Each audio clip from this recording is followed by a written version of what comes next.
নমস্কার বন্ধুরা, আজকের ভিডিওটি অত্যন্ত সংবেদনশীল, বাস্তব এবং বহু মানুষের জীবনের সঙ্গে জড়িত একটি বিষয় নিয়ে। বিবাহিত জীবনে তৃতীয় ব্যক্তির প্রবেশ হয় কেন? বুঝতেই পারছেন কতটা গুরুত্বপূর্ণ। কেন একটি সুখী সম্পর্ক হঠাৎ ভেঙে পড়ে? কেন স্বামী বা স্ত্রী হঠাৎ অন্য কারোর প্রতি আকৃষ্ট হয়ে যায়? এটা কি শুধুই চরিত্রের সমস্যা, নাকি এর পেছনে কাজ করে মনস্তত্ত্ব, অপূর্ব আবেগ, গ্রহের প্রভাব, কর্মফল এবং মানসিক শূন্যতা? আজ আমরা এই বিষয়টিকে দেখব তিনটি দৃষ্টিভঙ্গিতে: scientific astrology, psychology, spiritual Karma. এই ভিডিও কারোর বিচার করার জন্য তৈরি করা হয়নি। এই ভিডিওর উদ্দেশ্যটাই হলো কারণটাকে বোঝা এবং সম্পর্ককে বাঁচানোর পথ খুঁজে বের করা। কারণ অনেক সময় মানুষ খারাপ নয়, কিন্তু পরিস্থিতি, মানসিক ক্ষুধা এবং গ্রহের প্রভাব তাকে সম্পূর্ণ ভুল পথে নিয়ে যায়। বুঝতেই পাচ্ছেন কতটা ইম্পর্টেন্ট গ্রহ। ভিডিওটাকে কিন্তু ছেড়ে যাবেন না। যারা দেখতে বসলেন কিন্তু সময় নিয়ে বসবেন, কারণ এই ভিডিওটা কিন্তু আপনার সম্পর্ক পরবর্তীকালে কিন্তু বাঁচাতে সাহায্য করতে পারে। ট্রু সায়েন্টিফিক অ্যাস্ট্রোলজি ইউটিউব চ্যানেলে আপনাদের প্রত্যেককে ওয়েলকাম জানাচ্ছি। দেখুন, প্রথম জানতে হবে তৃতীয় ব্যক্তি আসলে কি।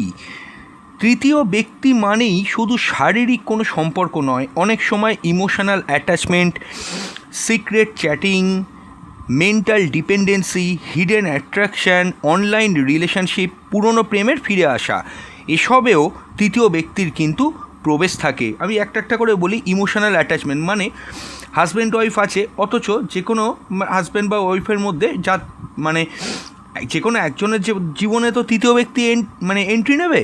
সেখানে সেই ব্যক্তি করছে কি, হাজব্যান্ড ওয়াইফের মধ্যে একজন কোনো ব্যক্তির প্রতি ইমোশনালি অ্যাটাচড হয়ে যাচ্ছে এবং তার লিগাল পার্টনারের চেয়েও বেশি ইমোশনালি অ্যাটাচড হচ্ছে। একটা দ্বিতীয় হচ্ছে কি সিক্রেট চ্যাটিং, কাউকে না জানিয়ে আড়ালে চ্যাটিং করছে একটা লোকের সঙ্গে বা একটা কারোর সঙ্গে করছে। মেন্টাল ডিপেন্ডেন্সি, পার্টনার ছাড়াও অন্য কারোর প্রতি ডিপেন্ডেন্ট হয়ে গেছে। হিডেন অ্যাট্রাকশান, একটা মনে মনে একটা অ্যাট্রাকশান ফিল করে। অনলাইন রিলেশনশিপ, অনলাইনে এখন তো প্রচুর বেরিয়েছে, ইনস্টাগ্রাম আপনার, তারপরে হচ্ছে এফবি ফেসবুক মেসেঞ্জার, এখানে তো চ্যাটিং চলতেই থাকে, আপনারা জানেন। এবং অনলাইন রিলেশনশিপ, অনলাইনেও কিন্তু অনেক রকমভাবে রিলেশনশিপ তৈরি করে নেওয়া যায়। বা কারোর ইনবক্সে ঢুকে মেসেজ করলো, হাই হ্যালো বললো, এরকম অনেক দেখা যায়। এসবেও কিন্তু তৃতীয় ব্যক্তির প্রবেশ থাকে। মনোবিজ্ঞানে একে বলা হয় ইমোশনাল একটা ট্রিগার। যখন একজন মানুষ নিজের সম্পর্কে মানসিক শান্তি পায় না, তখন সে বাইরে ভ্যালিডেশন খুঁজতে শুরু করে। অর্থাৎ দেখবেন এই ঘটনাটা ম্যাক্স টু ম্যাক্স তাদের জন্যেই ঘটে, তাদের জীবনে ঘটে। দুটো ব্যক্তি আছে, হাজব্যান্ড ওয়াইফ বা পার্টনার, যখন যে ব্যক্তিটা ওপর দিকের ব্যক্তিটার থেকে, ধরুন হাজব্যান্ড ওয়াইফ দিয়ে বলছি, হাজব্যান্ডের থেকে ওয়াইফ সম্পূর্ণরূপে মানসিক শান্তি পাচ্ছে না। কথাটা ভালো করে বুঝবেন কি বলেছি, মানসিক শান্তি পাচ্ছে না। আমি শারীরিক শান্তি কিন্তু বলিনি, মানসিক শান্তি পাচ্ছে না।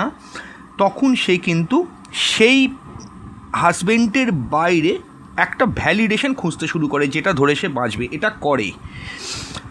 অ্যাস্ট্রোলজি বলে যখন সপ্তম ভাবে, লগ্নকে 1 নম্বর ঘর ধরে অ্যান্টিক্লক ওয়াইজ সপ্তম ভাব শুক্র, চন্দ্র, রাহু এবং দ্বাদশ ঘর পীড়িত হয়ে যায় কোনো কারণে, তখনই কিন্তু সম্পর্কের ভেতরে অসন্তুষ্টি বাড়তে পারে। আপনারা কি কোনো দিন শুনেছেন হ্যাপি ম্যারিটাল লাইফ, তৃতীয় ব্যক্তি আবির্ভাব হয়েছে তাদের মধ্যে? আপনারা দেখান, কোনো দিন দেখতে পাবেন না এটা।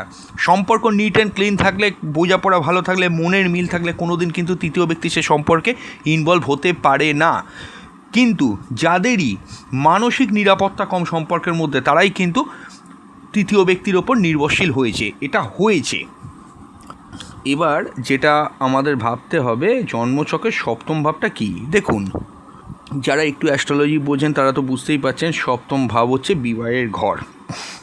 লগ্নকে 1 নম্বর ঘর ধরে অ্যান্টিক্লক ওই 7 নম্বর ঘর হচ্ছে সপ্তম ঘর, সেটা বিবাহের ঘর।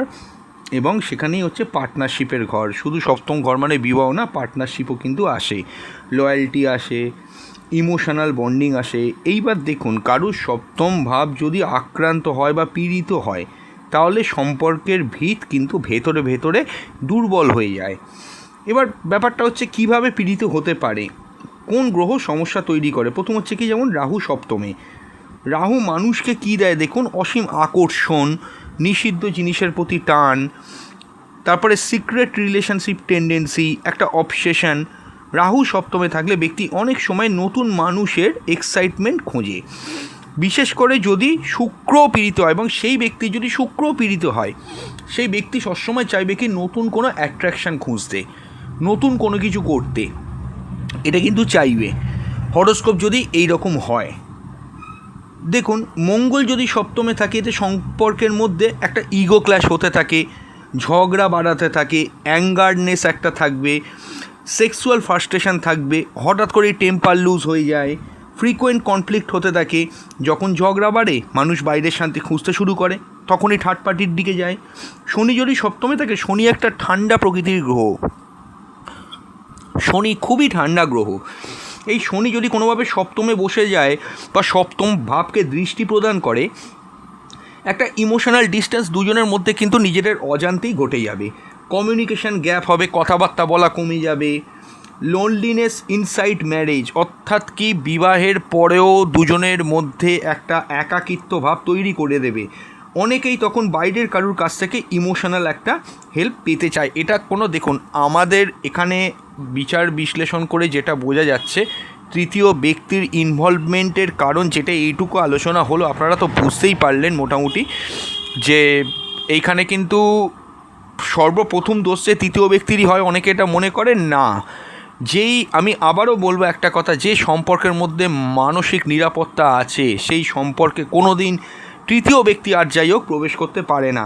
এই সমস্যাগুলো যদি এই গ্রহগুলো ক্রিয়েট করে দেয়, আপনি লক্ষ্য করে দেখবেন আপনি কিন্তু অবশ্যই তৃতীয় ব্যক্তির কাছেই ইনভলভ হবেন, এরকম যদি সমস্যা থাকে।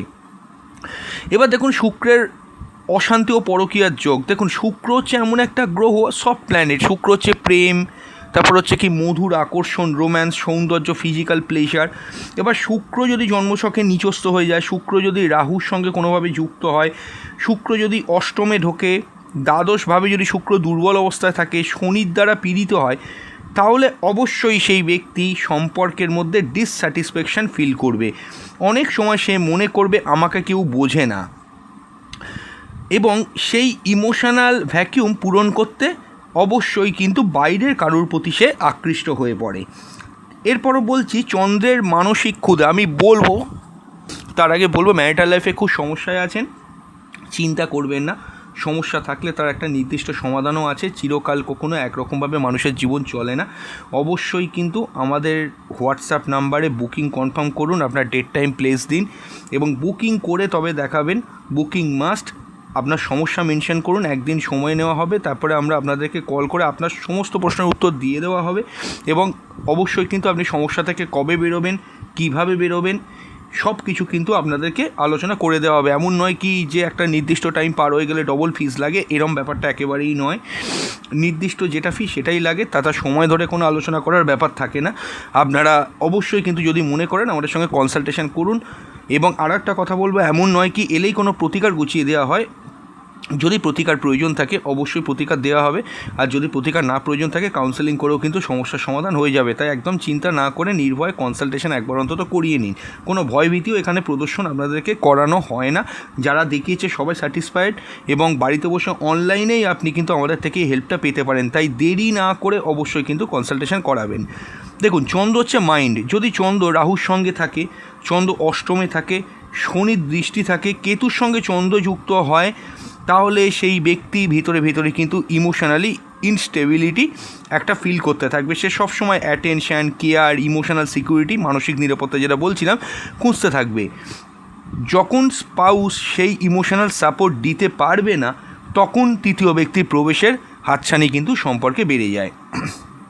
দেখুন কেতুকে নিয়ে কয়েকটা আমি কথা বলতে চাই। কেতু যদি কারুর সপ্তমে থাকে, কেতু যদি কারুর অষ্টমে থাকে, এই সমস্ত ক্ষেত্রে দেখুন কেতু যদি অষ্টমে থাকে, কেতু যে ঘরটায় জন্মছকে বসে সেখান থেকে দ্বাদশ ঘরটা, কেতুর যে দ্বাদশ ঘর, সেই দ্বাদশ ঘরটার থেকে কেতু কিন্তু আপনাকে ডিট্যাচ করে দেবে। আপনি একটা জিনিস মনে রাখবেন, কেতু যে ঘরটায় বসে ঠিক তার আগের ঘরটা, অর্থাৎ কেতুর বসে থাকা ঘরটা থেকে দ্বাদশ ঘর পর্যন্ত অ্যান্টি ক্লকওয়াইজ যে ঘরটা হচ্ছে, সেটা যে আপনার ভাব পড়ছে, সেই জায়গাটা কিন্তু আপনার পুরো ড্যামেজ করে দেয়। এবং কেতু যদি কারোর অষ্টমে থাকে, সপ্তম ভাবটা কিন্তু পুরো আটকে যায়, এটা কিন্তু মনে রাখবেন। এবং কেতু যদি সপ্তমেও থাকে, সেখানেও কেতু কিন্তু বিশাল প্রবলেম করে। ভুলভাল সম্পর্কের মধ্যে ইনভলভ করাবে, বা ভুল সম্পর্ক কি, ভালো সম্পর্ক সামনে থাকা সত্ত্বেও আপনি এগোতে পারবেন না, কোথাও গিয়ে আপনি কেটে যাবেন। হ্যাঁ, কোথায় ছিলাম? চন্দ্রের মানসিক ক্ষুধা। দেখুন, চন্দ্রের মানসিক ক্ষুধা বলতে গেলে কি বোঝাচ্ছে? চন্দ্র হচ্ছে মাইন্ড, আপনার মন। যদি চন্দ্র রাহুর সঙ্গে বসে থাকে, চন্দ্র অষ্টমে থাকে, চন্দ্র শনির দৃষ্টিতে থাকে, কেতুর সঙ্গে যুক্ত হয়, তাহলে সেই ব্যক্তি ভিতরে ভিতরে ইমোশনালি একটা স্টেবিলিটির অভাব ফিল করবে। সে সব সময় অ্যাটেনশান, কেয়ার, ইমোশনাল সিকিউরিটি খুঁজতে থাকবে। যখন স্পাউস সেই ইমোশনাল সাপোর্টটা দেবে না, তখনই কিন্তু এই ঘটনাগুলো ঘটতে থাকে। কেন অনেক সুখী দাম্পত্য তৃতীয় ব্যক্তি আসে, এটাই কিন্তু একটা আশ্চর্যের বিষয়। দেখুন, বাইরে থেকে সব পারফেক্ট দেখালেও ভিতরে ভিতরে থাকতে পারে communication breakdown, sexual dissatisfaction, emotional negligence, respect issue, unexpressed pain. মানে এক একটা সম্পর্কে এরকম দেখা যায় না যে দম্পতি শুধু দায়িত্বই পালন করে কিন্তু ইমোশনাল কানেকশানটা হারিয়ে ফেলে। তখন একজন মানুষ এমন কারোর প্রতি আকৃষ্ট হয়ে যায় যে তাকে শুনছে। সাইকোলজি বলছে মানুষ সবসময় যে প্রেমে জোর করে পড়ে যায় বা পড়তে চায় বলে পড়ে তা নয়, অনেক সময় মানুষ বোঝা হওয়ার অনুভূতিতে আসক্ত হয়ে পড়ে। তাহলে সোশ্যাল মিডিয়া ও আধুনিক সম্পর্কের সংকটটা কোথায়? আজকের যুগে আপনারা জানেন যে লেভেলে প্রথমেও একটু বললাম, টেলিগ্রাম, ইনস্টাগ্রাম, ফেসবুক, হোয়াটসঅ্যাপ সম্পর্কের ভেতর নতুন ধরনের একটা টেম্পটেশন তৈরি করছে। এবং রাহু টেকনোলজির কারগ্রহ, এই যুগটা হচ্ছে একটা কলিযুগ, কলিযুগের মেন সক্রিয় হচ্ছে রাহু। তাই মানুষ ভার্চুয়াল অ্যাট্রাকশানের দিকে ভীষণভাবে কিন্তু ঝুঁকে পড়ে। অনলাইন চ্যাটিং ধীরে ধীরে ইমোশনাল অ্যাফেয়ারে পরিণত হয়। যারা অনলাইনে চ্যাট করে ধীরে ধীরে ইমোশনালি আকৃষ্ট হয়, ইমোশনাল একটা অ্যাফেয়ারে ঢুকে যায়। অনেক সময় মানুষ বুঝতেই পারে না কখন বন্ধুত্ব ইমোশনাল ডিপেন্ডেন্সি হয়ে গেছে। এবার প্রশ্ন হচ্ছে কোন দশাতে এগুলো বাড়ে? বিভিন্ন দশায়। দেখুন, রাহুর মহাদশায় সবথেকে বেশি সম্ভাবনা থাকে তৃতীয় ব্যক্তি প্রবেশ ঘটার। যদি শুক্র রাহুর কানেকশান থাকে বা অন্তর্দশা চলে, বা কখনো কখনো যদি এটাও দেখেছি কার্মিক কানেকশান হয়, শনির মহাদশা ঢোকার আগে পরে করেও হতে পারে, কেতুর দশায় হতে পারে, রাহু চন্দ্রের দশায় হতে পারে, রাহু শুক্রের দশায় হতে পারে, বা ট্রানজিটে যদি রাশি বা লগ্নের ওপর দিয়ে রাহু বা কেতু পাস করে, ম্যাক্স টু ম্যাক্স সেরম ক্ষেত্রেও কিন্তু হতে পারে। এই সময় মানুষ ইম্পালসিভ ডিসিশন নিতে পারে, তখন পুরনো প্রেম কিন্তু ফিরে আসতে পারে, হঠাৎ ফরবিডেন অ্যাট্রাকশান তৈরি হতে পারে।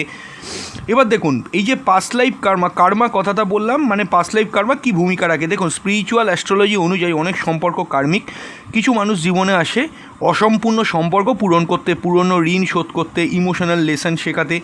যদি জন্মছকে রাহু সপ্তমে, কেতু লগ্নে, অষ্টম ভাব যদি সক্রিয় হয়, দ্বাদশ ভাব যদি খুব পাওয়ারফুল হয়, বা কোনোভাবে যদি কেতু অষ্টমে থাকে, এছাড়াও যদি মনে করুন রাহু কেতু অ্যাক্সিস লগ্ন সপ্তমে পড়ে, হ্যাঁ, তাহলে কিন্তু কার্মিক রিলেশনশিপ প্রবল হতে পারে। এমন সম্পর্ক মানুষকে ভিতর থেকে কিন্তু পুরো বদলে দেয়, কখনো কষ্ট দিয়ে, কখনো শিক্ষা দিয়ে। তবে আবারও আমি একটা কথা বলবো, থার্ড পার্টির ইনভলভমেন্ট মানেই এটা দাঁড়ায় না যে সংসার ভেঙে গেছে, না, এটা কিন্তু একেবারেই সত্য কথা নয়। অনেক সম্পর্ক এমন আছে থার্ড পার্টি ইনভলভমেন্টে বরঞ্চ সে যে মানসিক নিরাপত্তা পেত না তার প্রপার পার্টনারের থেকে, মানে রিয়েল পার্টনারের থেকে, সেটা কিন্তু থার্ড পার্টির থেকে পেয়েছে এবং সে জীবনে দাঁড়িয়ে গেছে। সেখানে তিনজন ব্যক্তিও ভালো আছে, এরমও কিন্তু নিদর্শন অ্যাস্ট্রোলজিতে পাওয়া গেছে। সব ক্ষেত্রেই যে সংসার ভেঙে যাচ্ছে এরম ব্যাপারটা নয়, টোটালি ডিপেন্ড করে আপনার পাস্ট লাইফ কার্মার ওপর। যদি আপনার পাস্ট লাইফ কার্মা ভালো থাকে, কেতু এমন একটা প্ল্যানেট, আমি আগেও অনেকবার এই কথাটা বলেছি, কেতু এমন একটা প্ল্যানেট ম্যাক্স টু ম্যাক্স ক্ষেত্রে ভালো ফল দেয় না সম্পর্কের ক্ষেত্রে, কিন্তু যে সম্পর্কগুলো কেতু দাঁড় করিয়ে দেবে লাইফ টাইম কিন্তু একটা অ্যাচিভমেন্টের মতো হয়ে যায়, এবং সেখান থেকে দুটো মানুষই কিন্তু উপকৃত হয়। অনেক মানুষ অনেক ক্ষেত্রে হাজব্যান্ড ওয়াইফ বা দম্পতিরা বিবাহের পর প্রচুর কষ্টে একজন ছিল, একজন তাকে সময়ও দিত না, তৃতীয় ব্যক্তির প্রবেশ ঘটেছে, মানসিক জোর পেয়েছে, সেখান থেকে সে ঘুরে দাঁড়িয়েছে এবং পার্টনারের সঙ্গে মিলেমিশে থাকে, এবং সেই তৃতীয় ব্যক্তিটাও যে এসেছিল সেও ভালো থাকে। এগুলো কি জাস্ট লাইক আ কার্মা, পাস্ট লাইফের কর্ম তাদের ভালো ছিল, সেই জন্যই এটা সম্ভব হয়েছে। যদি গীতা পড়েন, গীতা স্পষ্টভাবেই কিন্তু পাস্ট লাইফের কথা বলা হয়েছে, আপনি নিজেও দেখলে কিন্তু অবশ্যই ফিল করতে পারবেন। এটা খুব গুরুত্বপূর্ণ কথা। এটা ভাববেন না কেতু ঢুকে যাওয়া মানেই সম্পর্ক একদম কাঁচি করে দিচ্ছে, সর্বক্ষেত্রে তা হয় না। আচ্ছা, কিভাবে সম্পর্ক বাঁচানো যেতে পারে তার আগে বলবো, যারা যারা কনসালটেশন করতে পারছেন না তারা মান্থলি 59 টাকায় আমাদের চ্যানেলে মেম্বারশিপ নিতে পারেন। এই ভিডিওতে আমাদের চ্যানেলে ক্লিক করলে জয়েন বটনে প্রেস করে সেখানে মান্থলি 59 টাকায় আমাদের চ্যানেলে মেম্বারশিপ নিয়ে আমাদের সঙ্গে যুক্ত হন। কী পাবেন, মাসে একবার যে কোনো একটি প্রশ্নের উত্তর আপনারা নিজেদের সম্পর্কে জেনে যেতে পারবেন। বিভিন্ন রকম অ্যাস্ট্রোলজিক্যাল টিপস হোয়াটসঅ্যাপ করে আপনাদের পার্সোনালি জানানো হবে। ব্যবহারিক জীবনে যে রেমেডিগুলো করা সম্ভব, কোনো উড়ো টোটকা সেখানে দেওয়া হয় না, একদম সায়েন্টিফিকভাবে প্রতিকারের রেমেডি দেওয়া হয়। আপনার যদি কোনো সমস্যা থাকে আমাদেরকে হোয়াটসঅ্যাপ করে জানান, রেমেডি চেয়ে পাঠান, আমরা আপনার হরোস্কোপ বেসিস রেমেডি আপনাকে করে দেবো। কী করবেন না করবেন তার বিষয়ে বিভিন্ন পূজা পাঠ তিথি নক্ষত্র সব হোয়াটসঅ্যাপ করে পার্সোনালি জানিয়ে দেওয়া হবে আপনাদেরকে। আপনাদের কোনো সমস্যা থাকলেও তার বেসিসে ভিডিও প্রোভাইড করে দেওয়া হবে। এবং আমাদের চ্যানেলে মেম্বার্স অনলি সেকশানে প্রায় রেগুলার মেম্বার্সদের জন্য ব্যবহারিক জীবনের রেমেডি হিসেবে আপলোড করা হয় অনেক ভিডিও, সেখান থেকেও আপনারা কিন্তু ক্লিক করে আমাদের থেকে সুবিধে পেতে পারে। সেই ভিডিওগুলো অবশ্যই কিন্তু যারা যারা মেম্বার্স হচ্ছেন জয়েন করে সেখান থেকে কিন্তু দেখে নেবেন মেম্বার্স অনলি সেকশন থেকে সেই ভিডিওগুলো। এবং এটাও বলবো, যদি কেউ মেম্বার্স হন আমাদেরকে হোয়াটসঅ্যাপ করে ইনফর্ম করবেন যে আমাদের অফিসিয়াল গ্রুপে অ্যাড করে নেওয়ার জন্য, আমরা তাহলে আপনাদেরকে আমাদের যে অফিসিয়াল গ্রুপ আছে সেই গ্রুপে অ্যাড করে নেবো এবং সেখানে কিন্তু সমস্ত রকম আপডেট আপনারা পেতে থাকবেন। হ্যাঁ, দেখুন সম্পর্ক কিভাবে বাঁচানো যেতে পারে। সর্বপ্রথম বলবো, কমিউনিকেশানকে ফিরিয়ে আনুন। রোজ অন্তত 20 মিনিট করে কথা বলুন, কোনো দায়িত্ব নয়, শুধু ইমোশান নিয়ে কথা বলুন। 2 হচ্ছে কি, রেসপেক্ট দিন। অনেক সম্পর্ক ভালোবাসার অভাবে নয়, অসম্মানের কারণে কিন্তু ভেঙে যায়। ছোট করা, একটা খিল্লি করা, একটা হাসাহাসি করা, পার্টনারের ইমোশানকে একটা হাস্যকর পর্যায়ে নিয়ে যাওয়া, এগুলো কিন্তু মারাত্মক এফেক্ট পড়ে। আবারও বলছি, মারাত্মক এফেক্ট পড়ে সম্পর্কের মধ্যে। সে বুঝতেও পারে না কখন একজনের মন থেকে দূরে সরে যাচ্ছে। ঝগড়াঝাটির সময় একজন কষ্ট পাচ্ছে, এরকমও দেখা গেছে, আরেকজন সেটা হাসছে। এরকম কিন্তু করবেন না, যেই করুন। কারণ আজকে আপনি হয়তো করে যাচ্ছেন, একটা না একটা দিন গিয়ে আপনার পার্টনার কিন্তু একদম প্রপারলি আপনার থেকে এমনভাবেই দূরে সরবে, আপনি আপনার কাছে এসে ফিরে আসতে পারবেন। এটা কিন্তু হরোস্কোপে হয়। দেখুন, আমি আবারও বলবো, গ্রহরা অরিজিনালি ট্রিগার আপনাকে করতে থাকবে, আপনাকে রেসপন্স ঠিক দিতে হবে। এছাড়াও আমি বলবো যে ইমোশনাল স্টারভেশন বন্ধ করুন। কেন বললাম? স্পাউস যেন অনুভব করে সে গুরুত্বপূর্ণ, তার গুরুত্বটা আপনার জীবনে আছে, সেটা তাকে বোঝাতে হবে। তার মানে ওভার পসেসিভ হয়ে দরকার নেই, ঠিক যেভাবেই বোঝানো প্রয়োজন সেইভাবেই বোঝাবেন। একটা টেকনোলজি বাউন্ডারি তৈরি করুন। লেট নাইট সিক্রেট চ্যাটিং, অর্থাৎ অনেক সম্পর্ক কিন্তু ধ্বংস করে দিয়েছে। মনে রাখবেন, লেট নাইটে কিন্তু কারুর সঙ্গে কথা বলবেন না পার্টনার ছাড়া। এবং যৌথ স্পিরিচুয়াল প্র্যাকটিস, কেন বলছি? একসঙ্গে জপ করুন, ধ্যান করুন, একসঙ্গে কোনো স্পিরিচুয়াল ধর্মীয় জায়গায় যান। ধরুন হরিদ্বারে ঘুরতে গেলেন, সেখানে অনেক রকম ঠাকুর দেবতারা আছে, আপনার দশমাবিদ্যার মন্দির আছে, টেম্পেল আছে, সেখানে দুজনে একসঙ্গে ভিজিট করলেন, একসঙ্গে প্রে করলেন। হ্যাঁ, করলে কিন্তু ইমোশনাল বন্ডিংটা বাড়ে। আমি একটা ছোট্ট জিনিস বলছি, দুটো পার্টনার তাদের যদি বিবাহ নাও হয়ে থাকে, তাদের প্রচুর সমস্যা হয়েছে, তারা মনে মনে একসঙ্গে কোনো ধর্মীয় জায়গায় গিয়ে একটুখানি প্রণাম করুন ঠাকুরের কাছে, দেখবেন অনেক উপকার পাবেন। আর বিবাহ হয়ে গেলে তাহলেও তো যেতেই পারেন। এবং অ্যাস্ট্রোলজিক্যাল রেমেডিগুলো আপনারা জানেন, রাহু সমস্যা হলে শনিবার নারকেল দান করতে বলা হয়, কালো তিল দান করতে বলা হয়, শুক্র দুর্বল হলে পরিষ্কার পরিচ্ছন্ন থাকার কথা বলে। এগুলো তো প্ল্যানেট ওয়াইজ অ্যাস্ট্রোলজিক্যাল রেমেডি, মানে প্রপার অ্যাস্ট্রোলজি, মানে যেগুলো অ্যাস্ট্রোলজির যে মানে উপাচারগুলো সেগুলোর কথা হচ্ছে। চন্দ্র দুর্বল হলে মায়ের থেকে আশীর্বাদ নিন, সোমবার দুধ দান করুন। দেখুন, একটা কথা বলি, এইগুলো আপনারা করুন, কিন্তু তার সঙ্গে যেগুলো আমি বলছি সেগুলোকেও কিন্তু ফলো করুন। সপ্তম ভাব যদি পীড়িত হয়, দাম্পত্যের ট্রান্সপারেন্সি বাড়ান, হিডেন কমিউনিকেশান বন্ধ করুন, অনেস্টি প্র্যাকটিস করুন, এবং পার্টনারকে কখনোই নিজের মতো করে আবদ্ধ করবেন। অনেক ক্ষেত্রে দেখেছি দুটো ব্যক্তি মানে দম্পতি যারা, একজন একজনের ওপর না তার ইচ্ছেগুলোকে জোর করে চাপিয়ে দেয়। আমাদের কাছে এরকম প্রচুর কেস এসছে। তো এইগুলো কি হয়, একটা না একটা সময় গিয়ে পার্টনার অধৈর্য হবেই, স্বাভাবিক ব্যাপার। তার ইচ্ছে অনিচ্ছেরও দামটা আপনাকে দিতে হবে। আমি এটা বলছি না কি 100 শুনতে হবে, কিন্তু 30% তো তার কথা আপনাকে শুনতে হবে, কিন্তু তার ইমোশনে কোনো গুরুত্ব নেই। আপনি চাইছেন কি আপনার মতো করে আপনার পার্টনার আপনাকে ভাবুক, এরমভাবে হয় না। কোনো মানুষই পৃথিবীতে পারফেক্ট হতে পারে না, এইভাবে হয়ও না। তো এগুলো বুঝতে হবে। আমি আলোচনাটা চলতেই বলবো, রোজ কোয়ার্টজ ব্রেসলেট যারা ক্রয় করতে চাইছেন, আমাকে অনেকে মেসেজ করছেন, আমি এই ভিডিওর নিচে অবশ্যই কিন্তু ডেসক্রিপশান বক্সে লিঙ্ক দিয়ে দিচ্ছি একটা ভালো কোয়ালিটির রোজ কোয়ার্টজ ব্রেসলেট, সেখান থেকে ক্লিক করে আপনারা কিনে নিতে পারেন যদি কেনেন। এটা শুক্রের দারুণ ভালো রেমেডি হয়। আমাদেরকে হোয়াটসঅ্যাপ করে ইনফর্ম করবেন আপনি ক্রয় করেছেন, আমরা তাহলে সেটা বলে দেবো কীভাবে আপনি সেটা মেনটেন করবেন, কীভাবে কী করতে হবে না করতে হবে, এবং সম্পূর্ণ পদ্ধতিগুলো আপনাদের আমরা লিখে দেবো এবং আপনি তাতে স্যাটিসফাইড হবেন। যারা জারকন পরতে পারছেন না বা শুক্রে কোনো প্রপার প্রতিকার করতে পারছেন না, এই রোজ কোয়াচ ব্রেসলেট কিন্তু আপনাদের কাজ করবে। তাই দেরি না করে ক্রয় করুন এবং আমাদেরকে হোয়াটসঅ্যাপ করে জানান, আমরা তার বেসিসে কিন্তু আপনাকে বলে দেবো কীভাবে কী করতে হবে। আচ্ছা দেখুন, মনে রাখবেন তৃতীয় ব্যক্তি হঠাৎ আসে না, তার আগে সম্পর্কের ভিতরে ধীরে ধীরে তৈরি হয় নীরবতা, দূরত্ব, অভিমান এবং অপূর্ণতা। অ্যাস্ট্রোলজিও আমাদের কারণ বুঝতে সাহায্য করে, কিন্তু শেষ সিদ্ধান্ত সবসময় মানুষের নিজের। যদি সম্পর্ক বাঁচাতে চান তাহলে শুধু গ্রহ নয়, নিজেকেও বদলাতে হবে, কারণ সত্যিকারের সম্পর্ক টিকে থাকে বিশ্বাসে, সম্মানে, বোঝাপড়া এবং সচেতন ভালোবাসায়। ভিডিওটি যদি ভালো লাগে লাইক করবেন, শেয়ার করবেন এবং চ্যানেল সাবস্ক্রাইব করতে ভুলবেন না। কমেন্টে লিখে জানাবেন আপনি কি মনে করেন সম্পর্ক ভাঙার পেছনে গ্রহের প্রভাব থাকে। ধন্যবাদ, আবার দেখা হচ্ছে নতুন ভিডিওতে। নমস্কার।